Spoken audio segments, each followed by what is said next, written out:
Okay, you're good to go, Judith. Are we good? We're good.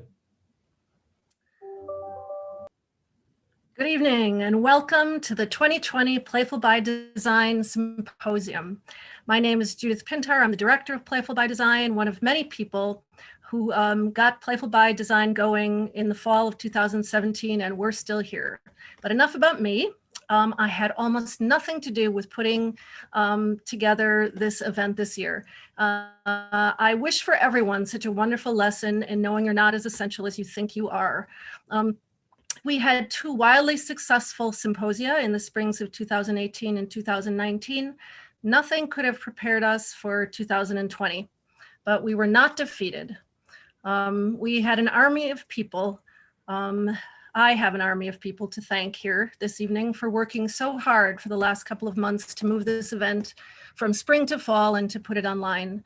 I'm going to begin with just a couple of institutional recognitions.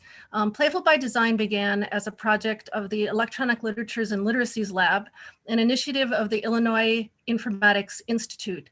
Now simply known as Informatics, it is an interdisciplinary academic unit hosted by the iSchool here at the University of Illinois at Urbana-Champaign. Informatics remains our main patron, but we are also supported by the Provost's Investment for Growth project grant, which is helping us to build our multi-college interdisciplinary academic game studies program, and to make sure that our Playful by Design community, which is a coalition of campus units, individuals, and community organizations and individuals, to make sure it keeps on growing. PBD's financial officer is Lisa Bevenu, also the director of Informatics. The chair of the conference committee this fall has been Alexis Kim. She's a PhD student in informatics and has been the administrative assistant for Playful by Design since its beginning in 2017. She was joined by 3 teams of people and many old friends who helped to bring this about. This year, for the first time, I'm excited to say we've teamed up with Kudo Plays, the board game competition of Champaign-Urbana. When you've explored our Friday offerings tomorrow, you will get the joy of a second day of programming hosted and organized by Kudo Plays, organized by the amazing Katie Biquette and her crew. The second team came from CITL, the Center for Innovation in Teaching and Learning, where Jamie Nelson and his team of Megan Baird, Emma Santiago, and Lizette Chapa. Lizette, formerly of CITL, actually came home to Champaign to help out with organizing our esports events. Jamie's team took care of streaming, logistics, scheduling, and moderating, among other miscellaneous details, like getting the whole show up and running on our YouTube channel, as you're experiencing it now. Amber Schultz, game studies faculty member from the theater department, who will be moderating tomorrow, also sent us some students. And we're very grateful to have had Caitlin Allen and Jenna Kiefer, who worked on scheduling the website, Facebook, and helped with logistics as well. Much of the graphic design work was done by Ahu Yolatz, another of our PBD PhD students. And a lot of our old PBD guard, the old guard, were regular attendees of conference committee meetings through the summer and fall. That includes Duncan from the Fab Lab, Robert from CITL, Randy from the linguistics department, Randy being my partner in crime from the earliest PBD days, and Kyle Gilead, who has contributed to our social media setup, and I'm hoping that he will be tweeting the next couple of days, as he kindly did in the last symposium as well. We have a moderator team consisting of Amber, Katie, Ahu, Megan, and Robert, with Alexis and Emma also stepping in if needed. The setup and training of our moderators was done by Alexis, who produced our code of conduct. And if you haven't seen it, it's on the website, and we'd like to invite you to have a look. Emily Butt from the Fab Lab will serve as our ombudsman, and information on how to contact her is also on the website. If anything happens during the next few days that gives you any cause for concern, please get in touch. We are committed to offering a friendly, safe, and inclusive event. And we know that for that to happen, we all have a part in making sure that it does. So I'm not going to take time to walk through all the amazing and wonderful playful opportunities we've prepared for you from now through Saturday, because you can read about it all on the schedule. And I really don't want to take any time away from our keynote presentation. So welcome, and I am now going to pass the mic to Katie Katie Biquette, who will provide the introduction to our speaker, Rafael Chandler. I'm so excited that he's here with us this evening to talk to us about his cross-genre game design work. Expect to be totally inspired. So Katie, you're up next. Hello, everyone. My name is Katie Biquette. Like Judith said, I'm a committee member for Kudo Plays, the local board game design organization. This year, Kudo Plays Symposium has merged with the Playful by Design Symposium, and we're excited to bring several talks to you on Saturday and our design roundtable, which serves as the endpoint of our first long-distance game jam. So be sure to join us from 1 to 5 on Saturday. But I'm here today to introduce Rafael Chandler, our keynote speaker. Rafael Chandler has written video game screenplays for Sony, Ubisoft, Kabam, Gameloft, and numerous other studios. He's also an escape room designer, board game creator, comic book author, novelist, and in his spare time, he designs tabletop role-playing games, including ViewScream. His articles about video game writing have been published by GammaSutra.com and Writer Digest magazine, and he's the author of the Game Writing Handbook, which was a finalist of the 2007 Game Developer Frontline Awards. Chandler has lectured on video game narrative at the Montreal International Game Summit, the Game Writers Conference, the Russian Game Developers Conference, and numerous colleges and universities. Chandler is a grognard, a metalhead, a kaiju file, and a gorehound, and we're so excited to hear him talk about ViewScream today. Very fitting for October. So, without further ado, I'll hand it over to Rafael. Thanks so much, Katie, and thank you, Judith, as well. Thank you all for having me here tonight. So I want to tell you, beyond a shadow of a doubt, that the 1980s were a golden age. Everything you've heard is true. It was unlike anything else, and we will not see the like of that age again.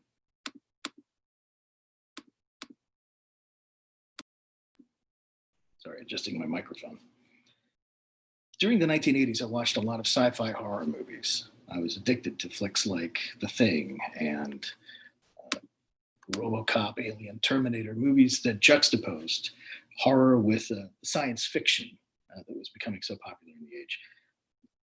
At the same time, I was really getting into Dungeons and Dragons. I played a lot of basic D&D in those days, although later I moved on to other games.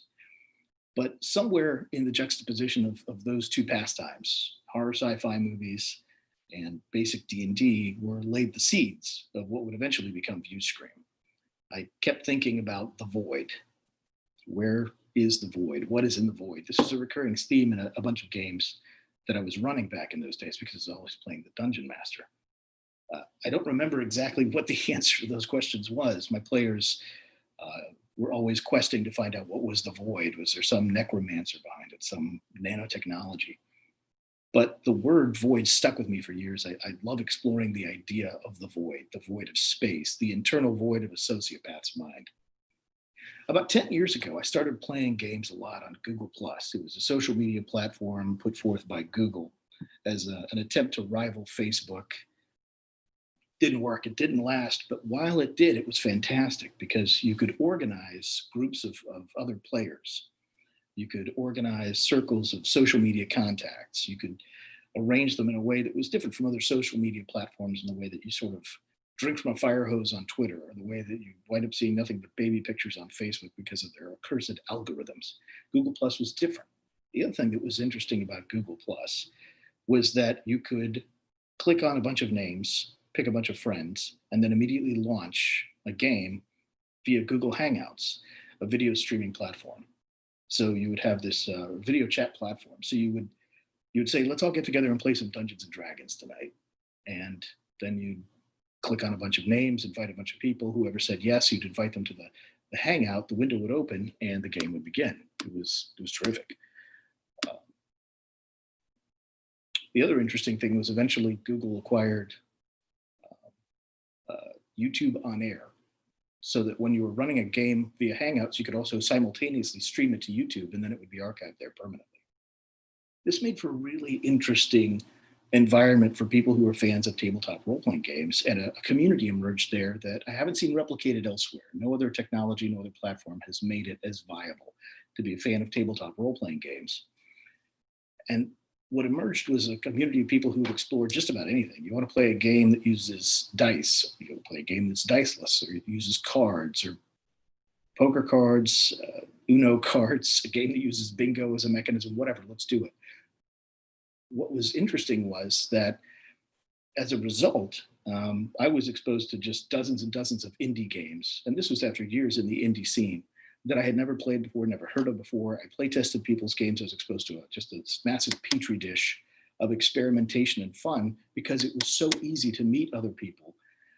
One thing you could do was share your circles, meaning you could just, with a click of a button, share everyone who was in your role-playing game circle on Google+. And that meant everybody who was a friend of yours on G+, that you'd put in the category of RPG enthusiast or designer. So you could add 100 people immediately. And every single one of them was either creating a game, playing a game, critiquing a game, playtesting a new game. It was a wonderful community. And even though it was short-lived, it got me playing a lot of fun games when I couldn't get the guys together at my house for beer and D&D. But there was a problem, and that is the problem we've all encountered over the past few months.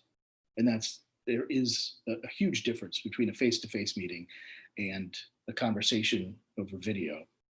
And as fun as it was to play with friends who I would never meet in real life because they lived overseas and they were scattered around the globe, there does occasionally become a problem with playing traditional tabletop role-playing games where you have to roll the dice, consult a chart, flip through the rule book, examine the map, hold the map up for the players, or later you could, using some of the technology that emerged, you could share the map, something we're accustomed to now, of course, with Zoom, but in those days it became kind of tedious sometimes.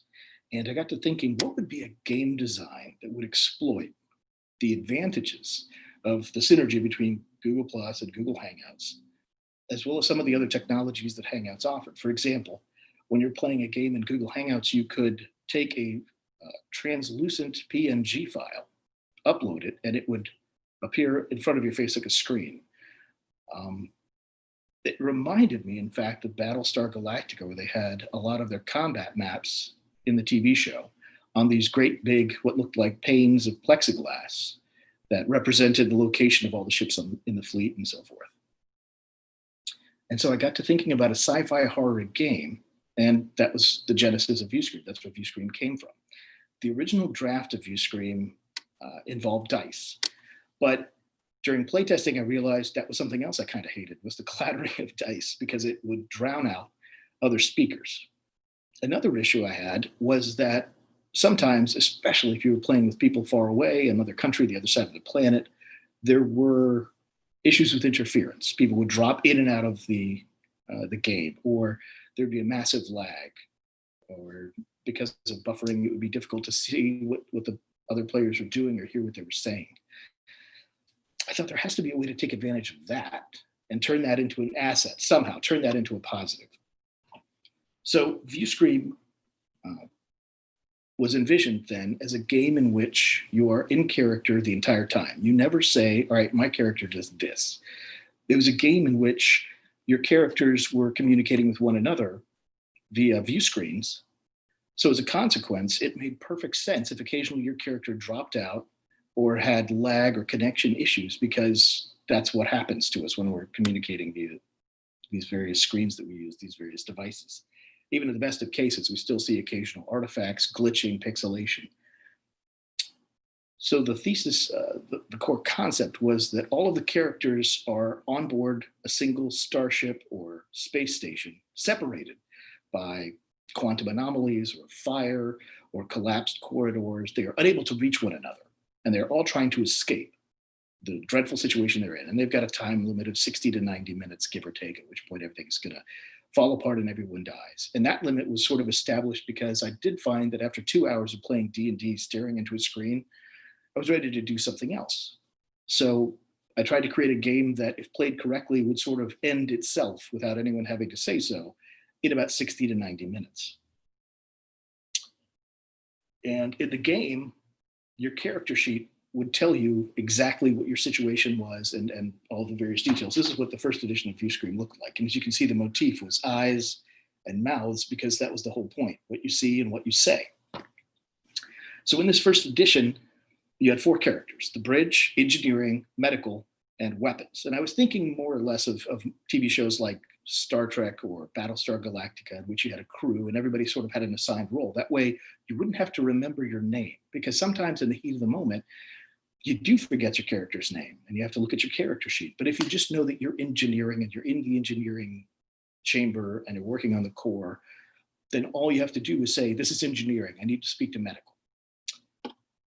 Similarly, everybody in the game had a sort of role. In addition to your character's role, you as a player had a role. The bridge was responsible for setting each scene up. The bridge would say to other players, all right, bridge to medical, come in. And then the person playing the role of medical would unmute their microphone, turn on their camera, and jump into the game. And say, yeah, what's going on, bridge? What's the status? Each of the other three also had a role. One was responsible for keeping the pace going forward, saying, all right, people, we need to pick up the pace here. We're running out of time. Can somebody go ahead and fix a problem?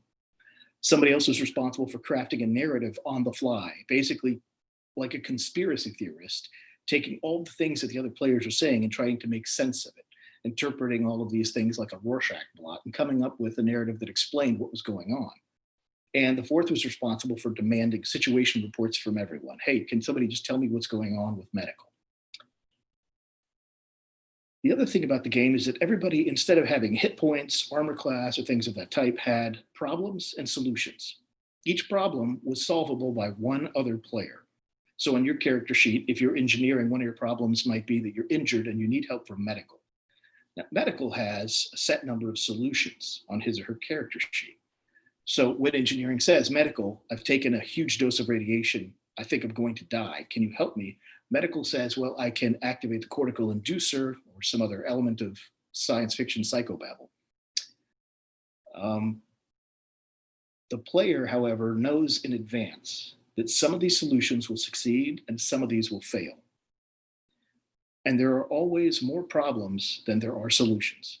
The game of Uscream ends after every single player has used up every possible solution they have at their disposal, knowing in advance that there are going to be problems that remain unsolved at the end of the game session.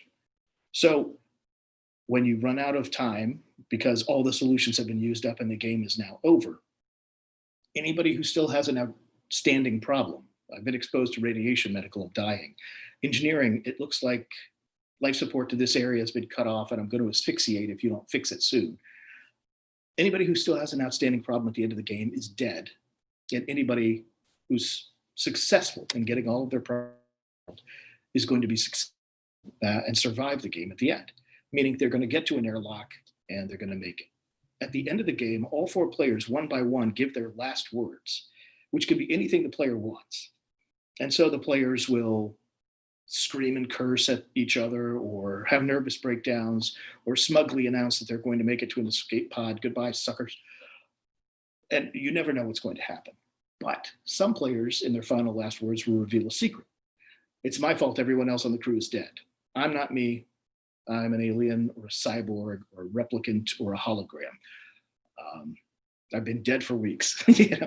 There's always some shocking revelation. And in a lot of cases, I leave it up to the player and the player sheet merely says, fill in here what the big shocking revelation is, but understand that you are not who you claim to be. You are not actually the engineering officer.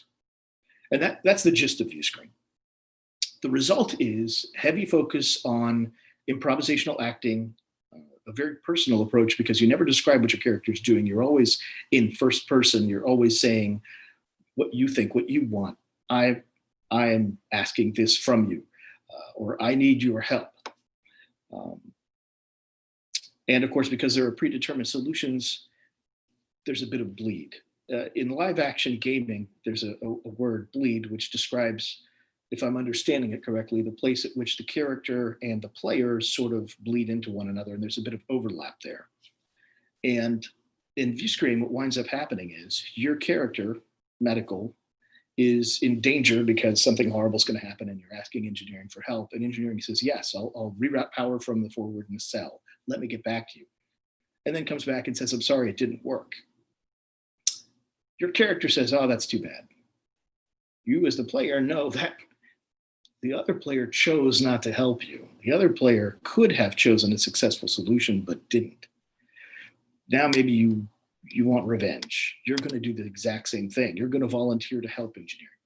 But what happens when you discover that engineering's character is a war hero and the other character who you were thinking about helping turns out to be a traitor? Do you still go through with trying to punish engineering? Do you want to sabotage the entire ship? These are the fun choices that emerged during the play of Viewscreen. So I was really happy with it. But it was a niche, a real niche, a niche within a niche, in fact, because live action gaming is not nearly as popular as mainstream tabletop role-playing games like Dungeons and Dragons. And what most people want from live action gaming is parlor LARPs or large fantasy LARPs, but the idea of a LARP specifically designed for online play with very rigidly defined characters and a very narrow scope, very narrow focus, just wasn't that appealing. Years later, like 3 or 4 years later, after I'd been playing Viewscreen for a while, because I enjoy the game immensely. It's fun to play because it scratches all of the itches for me as a player. It gives me the ability to just dive in, have a quick role-playing session that's heavy on role-playing, but with some strategic elements. So I still play it from time to time. After years of going at it, I started thinking about the second edition and what I would do differently. So in 2016, I kickstarted a second edition. The first thing I wanted was new artwork. I enjoyed the artwork for first edition, but for second edition, I wanted to hire this cat named Par Olafsson. He's a heavy metal, well, specifically, actually, he creates art for death metal album covers, like Faceless. Good band. So I wanted to raise funds for the Kickstarter so I could hire him, hire somebody to do some new interior artwork, and really gloss it up and make it look nice for the second edition. But I also changed a lot of the core game. For starters, what I had observed was that by splitting up the role of the Dungeon Master amidst all 4 of the players, it actually created a bit of confusion because sometimes players would sort of forget that they had a role because they're just not accustomed to it. They were accustomed to a game where there was a central Dungeon Master type authority figure who would just be in charge of the game itself. And then the other players would be free to role play, to make strategic decisions with interesting consequences, and then bounce ideas off of each other. So for second edition, I consolidated all of the roles into the Dungeon Master role, which was the bridge. So again, in the original game, there were 4 key elements: the creating a scene by inviting other players into the scene and then telling them to step back, right? Saying, medical, I need you to sign off. I have to have a one-on-one with engineering. The second thing was managing the pace, keeping the game moving forward so it didn't stall out and sort of devolve into bickering, which is very easy to do. Third, creating a narrative and explaining the narrative along the way. And then fourth, demanding situation reports and status updates from other players. I consolidated all of that into the role of the bridge. So the bridge has a very different way of surviving now. Whereas in the old game, the bridge had problems that could result in the life or death of the bridge. In this version, second edition, the bridge doesn't face emergencies. Instead, the bridge facilitates other players helping each other. And then at the end of the game, the bridge must be forgiven by at least one other player character in the game, which sounds pretty easy. But when you have 3 player characters, one of whom is going to die, one of whom is actually a traitor in disguise, and the third is going to survive but bitterly resents the bridge for some failure or some perceived failure, it's very difficult to get one of them to forgive the bridge, at which point, if during the final last words of the game, the bridge says, can you ever forgive me? And all 3 of them say no, then the bridge must narrate death. The bridge does not make it off of the bridge of the ship, does not make it to an escape pod, does not survive. This freed up the other 3 players to really focus on role-playing, getting into character, and focusing on emergencies and solutions. That really changed the flow of the game a lot and actually helped, I think, a great deal. However, I will say that sales of the game were never that high. I mean, certainly not comparable to some of the other stuff that I worked on, some of the other tabletop games and books that I published. The Viewscreen was always, like I said, a niche with a very small core audience and not as much curbside appeal. then March happened. So last year, ViewScream sold, well, it didn't sell. I mean, it's free. Right? You can, on Drive-Thru RPG, ViewScream is a free game. Once a game breaks even, I tend to mark it down to zero, or pay what you want, just so people can have it. I don't feel like there's any point in charging money once it's paid for itself. So ViewScream is free. And last year it was downloaded about 150 times because while it's possible to get it as a book artifact, it's actually really hard to play the game from a book. What you want is a PDF file that you can load onto your phone or your laptop or just print out a single page, but you don't need to flip through the entire book. That defeats the purpose of the game. So anyhow, last year it was downloaded about 150 times. In March, it was downloaded 750 times. And so far this year, it's been downloaded over 1,500 times in 2020. And of course, it's because of the pandemic, naturally. And I guess it's interesting to me because I had never thought of a scenario in which ViewScream would ever actually be popular or interesting outside of the small group of people who were into it. But obviously, in a scenario where you have an inability to meet people face to face for your weekly Dungeons and Dragons game, or where it's logistically extremely difficult to organize that in a safe and fun way. And when you have other tabletop games being played online and you realize that sometimes it can be a little bit aggravating to, as I said before, to roll the dice, to flip through the booklet, it can take a lot of time. Something like this actually flows pretty well. But of course, it's not necessarily tabletop gamers who are getting into it. What I'm discovering is that a lot of people who are playing it are actually live action role-playing game enthusiasts. They're accustomed to getting costumed up, going out and playing the role of the vampire, the warlock, the wizard. And now they can't, of course, because such large gatherings are not feasible. So instead, they're playing ViewScream online. A few weeks into the pandemic, I was contacted by somebody in Japan who wanted to translate the game into Japanese. Since then, it has been, and it's been doing quite well. I get routinely updated by the translator who's told me that there are people buying the game, people playing the game, and every so often I'll see it on Twitter trending in Japanese.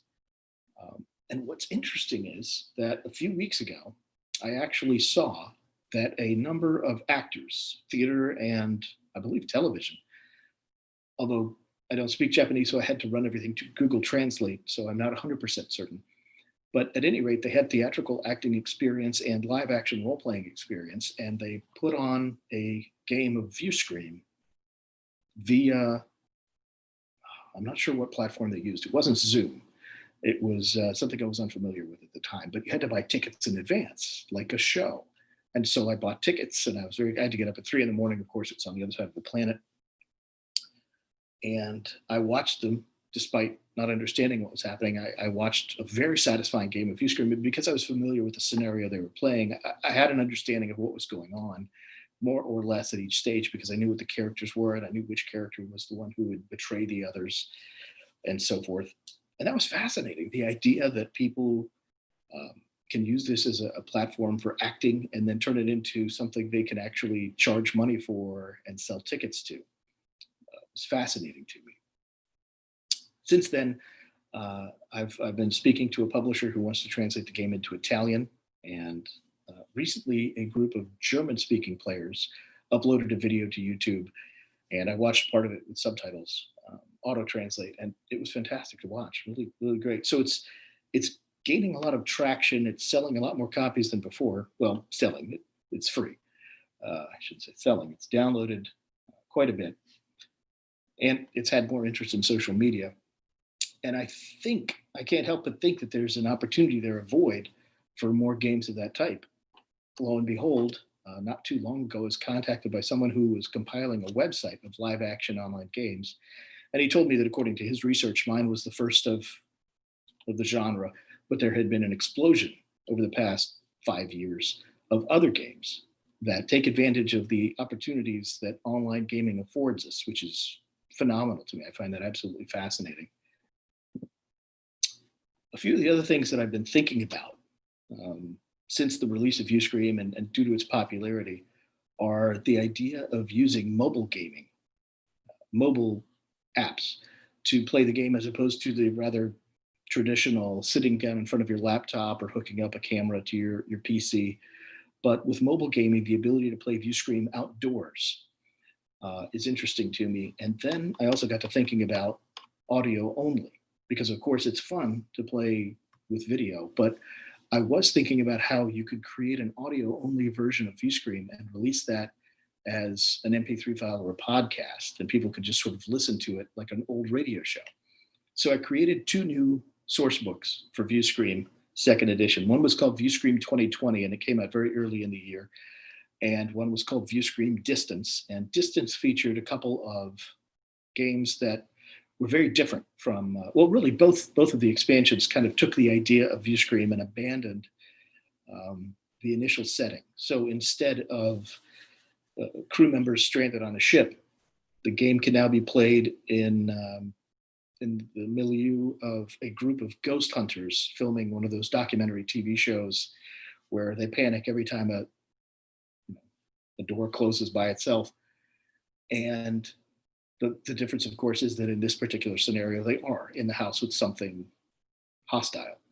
And that particular scenario came with an MP3 file. So one of the players has to load that MP3 file and play it through a phone or a laptop. And then the rest of the group is playing and could hear that coming through the microphone, the sound effects, the creaking doors, the noises, the alarms. And that sort of tells the players at a specific time in the game, 60 minutes in, a buzzer or some other, grandfather clock chimes. And this tells the players it's time for one of them to have a nervous breakdown and one of them to reveal a shocking truth. But the fun part of that is that, of course, you can't see the other players. So you could theoretically play it in complete darkness with your phone, wandering around your own house, ad-libbing into the microphone as you're playing the game, but following the script. Right? There is a sort of a rigid script consisting of one or two things. One, you like this character and you hate that other character. And two, you yourself are going to have a nervous breakdown the first time somebody tries to help you and fails.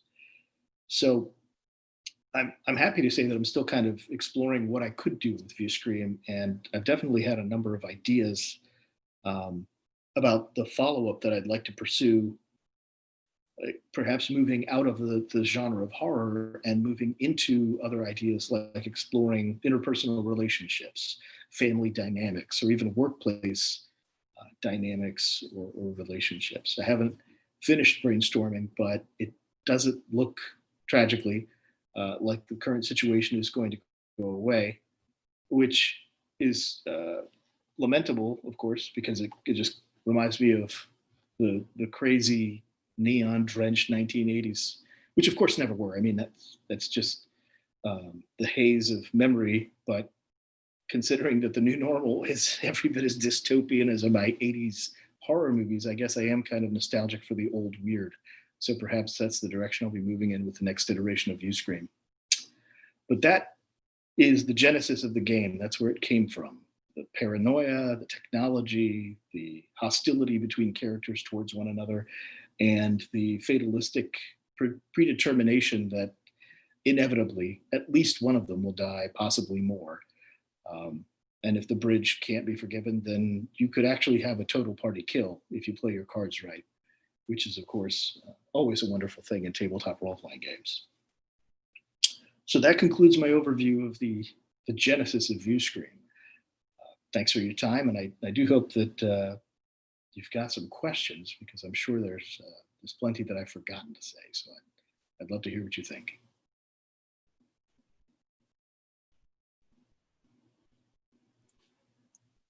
Hi there, Rafael. I am back. It's me, your introducer, Katie, and I do have some questions, actually. So you mentioned that the thing that emerges from a Viewscream session is like fun choices, but I have a more particular question about that. Let's see.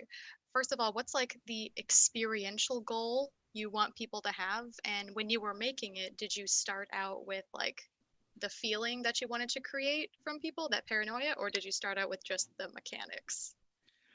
I actually abandoned almost all of the mechanics that I started with in the first draft, interestingly enough. Originally, um, you had a percentage chance for each solution to work.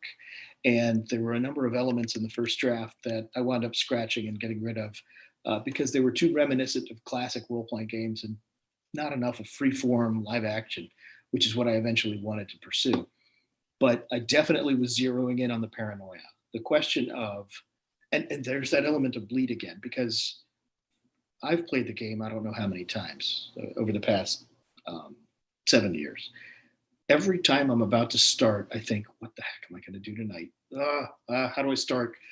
And that's whether I'm the bridge or one of the players. I always feel that apprehension. Whereas with Dungeons and Dragons, it's like putting on an old shoe. Even if you've played it for the first time, everybody in the world gets the idea of, okay, you're in a tavern. There's an orc. Well, we got to kill him and take his stuff. Obviously, I mean that's a foregone conclusion. But with V-Scream, it's very different, right? You just don't know how to begin until you start talking, and then it works. So there's personal dread and apprehension, even if you're very comfortable with public speaking. But then on top of that, uh, that you know for a fact that not everybody's going to make it off the ship. But in a weird way, that's fine because there's almost as much fun to be had in dying in this game. In fact, it's possible if you're really the kind of player who chews the scenery and really gets into character, it's possible that dying is the best option because it really gives you the freedom and the license to go bananas and rage against the other players. So yeah, I do think that the paranoia, the dread of what's about to happen is that's the void for me, right? That big question mark. That's where the void comes in. What will befall this crew, and how bad's it going to get? Right on. I definitely feel that, especially I feel like I've never understood Lovecraftian literature or games as much as I do now living in these trying times. So hopefully you're Yeah. getting a lot of void every day just through reality. Yeah, uh, it's sympathetic in the sense that I feel terrible for other people who've got a really bad situation going. Yeah, my escape room shut down, and it got kind of hairy there for a while. I did eventually find another video game studio to work for, but I know there are a lot of people who are really having a dreadful time of it. For me, being a shut-in and a recluse, this was actually status quo for the longest time. It's just that the kid's not going back to school and so forth. So yeah, there's been plenty of dread weighing heavily on everybody's mind, but it's my nature to try to turn that into a game. So yeah, we'll see how that pans out. Of course, it's much more comfortable to we call games fake problems in a box. My board game community does rather, because those are problems we can tackle and solve most of the time. We have a question here from YouTube, though. This one says, "Hi, Rafael. This is more of a general question. I have some game mastering experience, but not with horror games. Do you have some tips for running a horror game? And not necessarily View Scream, but others too." And that's from Tom Ackerman, who's a Kudo Plays committee member with me. So fantastic question. Yeah, I love horror games. You've got to pick your people. Everything comes down to the team that you assemble, the players you're working with. If they commit to it and are willing to lean into bad ideas from the beginning, then you're going to have a great time. A great deal of horror emerges, of course, from in film. I'm speaking of mainly in film and literature. It comes from people making bad decisions in the heat of the moment, and not just the foolish, what was the noise in the basement? I'd better go check it out type of decision making, but allowing their emotions to cloud their judgment, allowing interpersonal relationships. One thing I do love, and you see this every so often in a horror film or a book, is a situation in which someone is confronted by anomalous behavior and yet is afraid of appearing rude or afraid of disrupting a social situation and therefore decides to go along with it. And it's similar to what you see in a good tabletop role-playing game session, when the players are willing to do that, when they're willing to allow their characters to become fallible, to not necessarily make the stupid decision to go investigate the strange footsteps outside with the flashlight in the middle of the night, but instead the decision to go ahead and do something unwise to show mom and dad, I'm old enough to handle myself, right? To make decisions that are in character and that also connect to the interpersonal relationships between the other characters or the status they've established as coworkers or soldiers or whatever. So finding players who are willing to take that leap with you is crucial, because otherwise you can never sell horror in an environment where we're all sitting around a table. No matter how you dim the lights and set up candles and play spooky music, it's not going to convey what you want until everybody has sort of made that mental agreement that we are all in this together and we are all going to allow ourselves um, to become frightful or frightened, right? Fearful or fearsome, one or the other. Because of course, a great horror game is when one of the players commits to pure evil. I mean, that happens in Viewscream a lot. And I've played plenty of games of Call of Cthulhu or what have you, where one of the players just went off the deep end and allowed themselves to become part of the evil, and the others are trying to save it, which inevitably drags everyone in. So that's what I would say.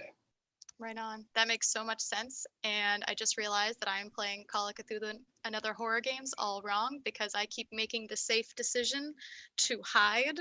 And I bet you that's not very fun. So horror games are about having the courage to be your character and do the dumb thing. That makes so much sense. Sure. And I mean, we all, have played tabletop role play games where keeping your character alive and making wise decisions is the best way forward, because it produces the best result, which is you're still alive at the end of the game and you level up. But yeah, Call of Cthulhu essentially is asking players to make the worst decision possible, because that produces the best outcome. One player commits suicide, another's insane, tentacles are sprouting from another character's mouth. This is ideal. This is what we all game for. Right Yes. on. So you don't have to like call out names or anything, but speaking of picking people, do you have like a core group of pals that you're just like, let's get together on a Friday night and play some horror? Like, do you know? I do. I've been playing with these jokers for about 18 years now. They we've played a lot of tabletop role-playing games. We also play escape rooms, and then lately, because of the pandemic, we did play Viewscream the other night, and we have played some other games. But lately, we've just been playing Sea of Thieves on Xbox Live, because this pirate game allows you to just sort of sail. And so you say, well, we found a treasure map and we scurvy pirates are going to go dig up the treasure. And it's on the other side of the island over here, which is 30 minutes away, because the wind is blowing against us. So set the sails, start sailing, 30 minutes go by, and it's perfect because we just drink beer and talk. How's the job? How's the kids? And it's a virtual chat room, in other words. So if we were playing good, action-packed, terrifying games, there just wouldn't be an opportunity for us to chat. So that's kind of what happened to my gaming group. We've just sort of we just sort of sit around and chat on Friday nights and talk about our lives and our jobs. But hopefully, after the pandemic and whatnot is over, we'll go back to getting together for D&D or tabletop wargaming like we did in the past. But yeah, they are committed 100%. And the thing is, before I started gaming with them, they'd never played anything. But they're always up for anything. So if I tell them, yes, we're going to play Call of Cthulhu, they're like, great, I'm into it. Who's Cthulhu? Am I Cthulhu? And so we bring everybody up to speed, and they're like, okay, I'll roll with that. And they'll play anything, live action games. They'll explore any concept. They're the perfect gaming group, my mates. Right on. I know that kind of similarly in some of my online gaming sessions, I play a lot of Dungeons and Dragons and Pathfinder. A lot of our sessions recently have been, let's just go to a tavern and hang out, because we can't. So Yeah. that's slowly becoming kind of like the escapist fantasy. But you mentioned other games. I have some questions about other games you might have played. Let's see. Have you heard about Among Us, which is a like mobile game where you're all on a spaceship. Someone's a traitor. You get the gist. Yeah. One of my buddies actually said he wants to do that, if not this weekend, then next weekend. So yeah, I definitely am into that. I definitely recommend it. If you want, you can even come to on Saturday the Discord after party after the Kudo Plays talks, because we might set up a game or two of that. Okay. And then you're a board gamer as well. Mm-hmm. Are you familiar with the one versus many game Not Alone by No, chance? I don't know that one. Tell me. Okay, cool. This is a pure vanity thing for me. Sorry, other Playful by Design people. Not Alone is a game in which one person plays a planet called Artemia, or also an alien that's on that planet. Everyone else has crashed onto that planet, and it's a game of hide and seek that you play with cards. You can go to different areas of the planet. Each area of the planet has a different power. However, you choose which area you're going to out of your hand of cards. You put it face down, and then the alien decides where to hunt. And if it gets caught, you give up some of your will. And the goal for the alien is to hack away at the people's will until it convinces them to assimilate. Each side is going towards like the center of a track. Once you hit the center of the track, if the survivors get there, they are rescued. Hooray, by rescue ship. If the alien gets there first by chipping away at their will, it means that the people have been assimilated and are a part of Artemia. You should definitely check it out. And it's on Board Game Arena, I believe. That's how we've been playing it virtually with virtual game nights and whatnot. It looks like the art of Lisa Frank meets H.R. Geiger, and it's beautiful. So That's a great recommendation. Wow. Okay. highly recommend. Let's see. Oh, you have an escape room as well. Do your escape room themes, are they also horror, or do you do different themes with those? Nah, the wife won't let me. It's our business is called Whole Brain Escape because between the two of us, each with half a brain, we've got a whole brain. And so it was actually she came up with it because the motif is right brain is creative, left brain is logical, and she's the logical one. She's the business focused person. She's like a video game producer. She worked on Fortnite and stuff. And so her focus is on schedule and budget and managing things. So that's what she does for the escape room. And I design the puzzles. But early on, she specified, and I agreed, that we ought to try to make it family friendly. So my 4 themes are Bustin' Out of the 80s, which is inspired by my own childhood. I got all my old Masters of the Universe figures and D&D books in there. And it's very lurid, lots of pink and purple tiger skin prints and leopard skin prints and so forth. It's great. Yeah, it's awesome. And then there's Escape the Supervillain's Lair, which is based on a novel I wrote a couple years back about superheroes and supervillains. There's Seekers of the Mystic Orb, which is sold as a pastiche of Raiders of the Lost Ark, because Seekers of the Mystic Orb actually resembles structurally the title, Raiders of the Lost Ark. But it's actually a bait and switch. It's Lovecraftian, but not too scary. Not too scary. Just hints of it, right? And then finally, The Mystery of the Mad Scientist, which is sort of a psychedelic Dia de los Muertos science lab. I didn't want to do the traditional mad scientist laboratory because they're very sterile, right? White walls and glass beakers. So everything in there is neon and rainbow and glows in the dark. So it's really fun and visually hilarious.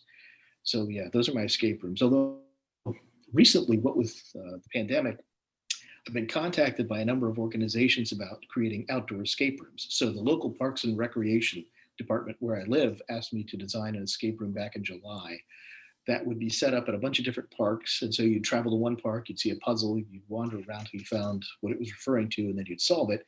Then you'd go to another park, and eventually, after solving all of the puzzles, you'd wind up with a combination that you could submit electronically. And it was a success. It was their biggest event, they said, ever, yada, yada. So it was awesome.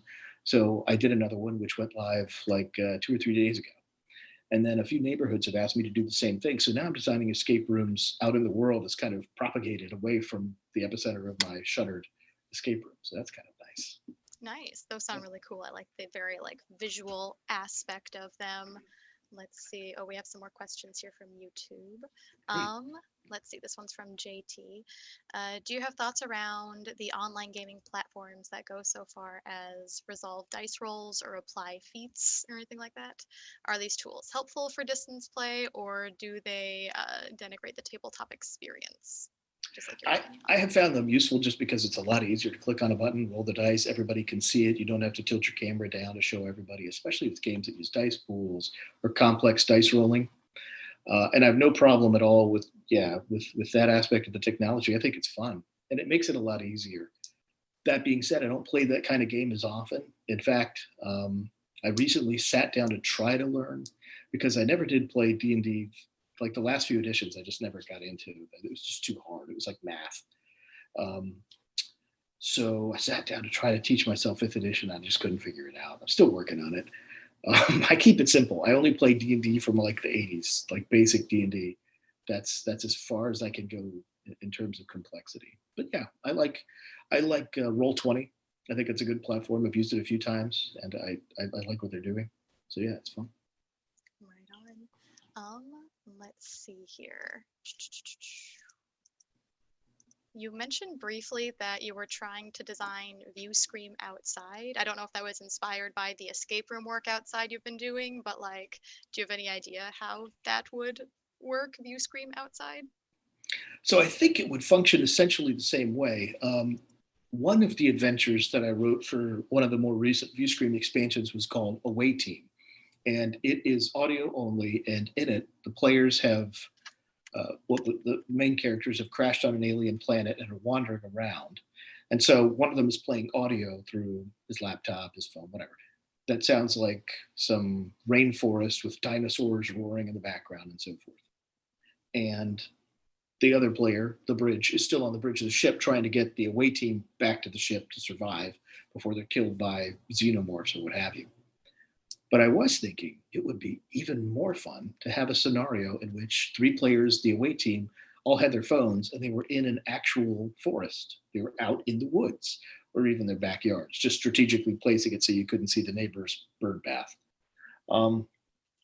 And then that way you could have view screen outside in the fresh air, right? Wander around a park, go to a nearby park and just walk in the woods and claim, as you're playing the game, yeah, I'm on the planet's surface, deciduous trees, oxygen levels are stable. And sort of take advantage of the outdoor experience and what it offers. For example, you could have a friend whose entire job it is to follow you while you're playing, and the other players are warning you there's someone in the woods with you, and you turn around and I don't see anyone.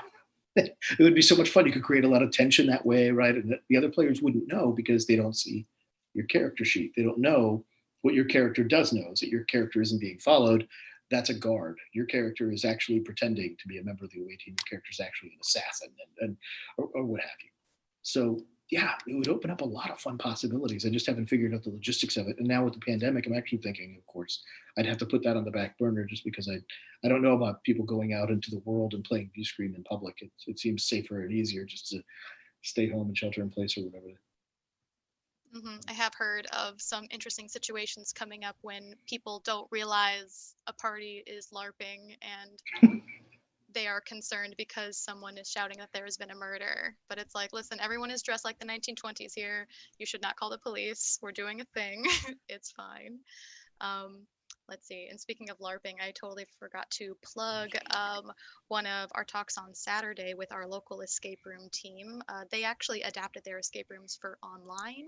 So if you have any interest, Rafael, in seeing that, you should definitely come by on Saturday. That sounds cool. Let's see. One more question from YouTube here.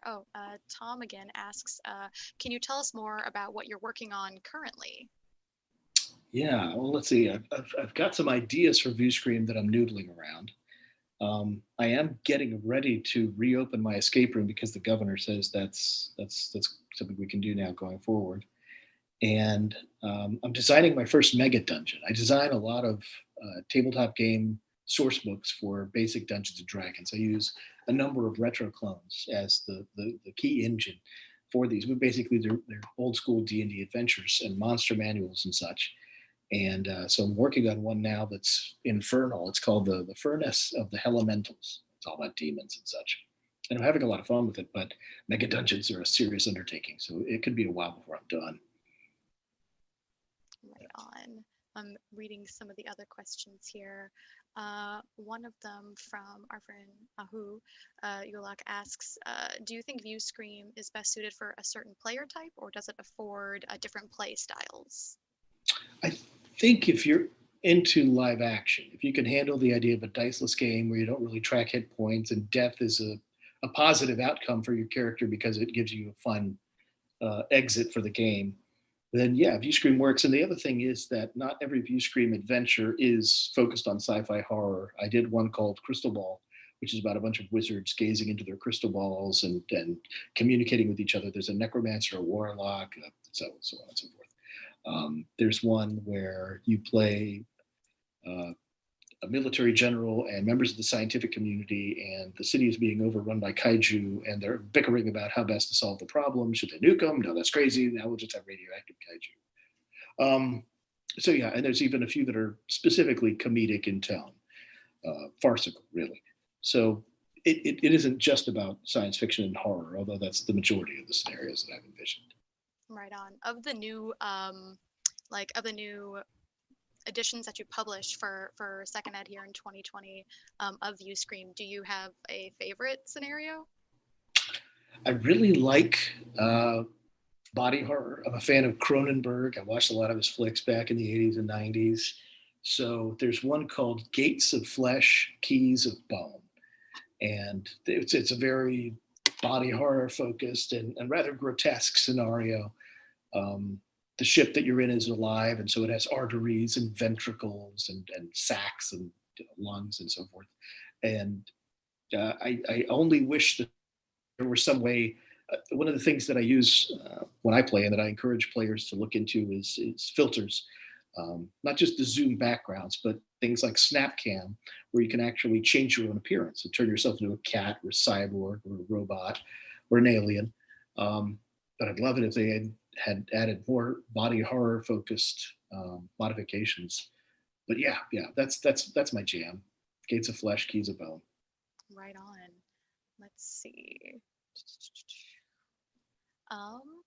We have a pretty open question about your narrative writing process. Can you tell me a little bit about that? From Amber on YouTube, I think so. I outline like crazy. Every novel I've written, I start with an outline that begins with a single page and winds up being maybe 100 pages long before I start writing the novel. Same for all the nonfiction I've written. I always start with a very basic outline, and then I do a new version that's a little more elaborate, and so on and so forth. I did that with the escape rooms I created, the video games I've written. Of course, with video games, that's mandatory, right? You have to start with a concept document, and then slowly you expand into level design documents that sort of describe what each level or area of the game is about narratively in a paragraph or in a series of paragraphs, or then, a more elaborate outline. But yeah, that's the approach I always take. Very methodical. That way I know exactly what's going on at every stage. It's a lot easier to go back and rewrite an outline than it is to write the first half of a novel and then realize you forgot a character, if you've left something crucial out, or you've changed your mind about what you want to do in the third act, and then you have to go back and rewrite the entire thing just to accommodate that significant change. So yeah, outline always. I don't do seat of the pants writing. Can't. Right on. That being said, do you have any video game scripts or novels or game books that have begun, you thought, as one thing with the outline and then completely pivoted to something completely new? Or do you pretty much keep it tight the whole way?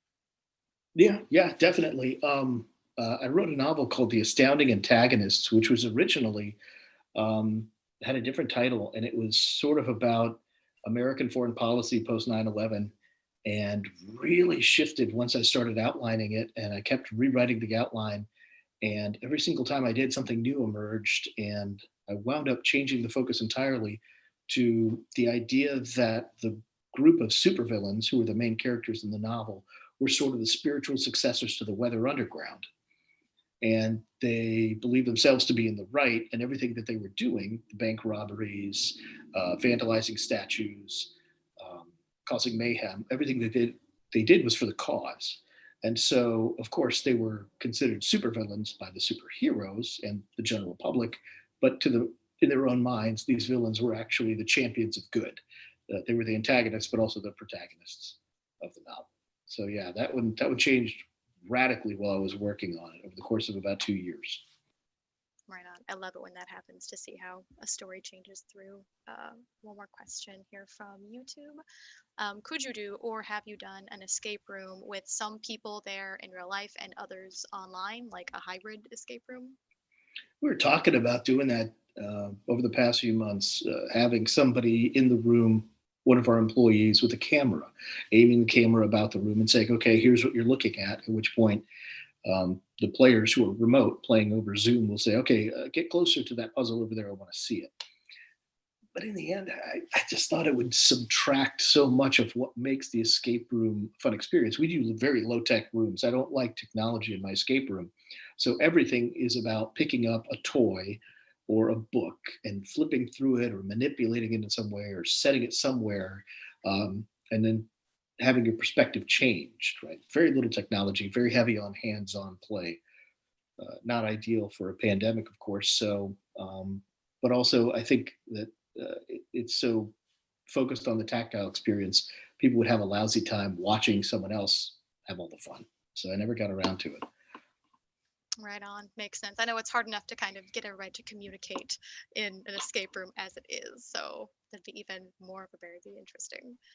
We're about at time, but I do have one last question for you. You mentioned that part of the mechanics of View Scream is that when people die, they get last words.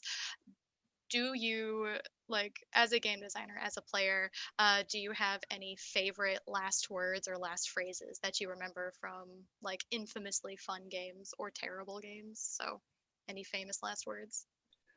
Yeah, I did have.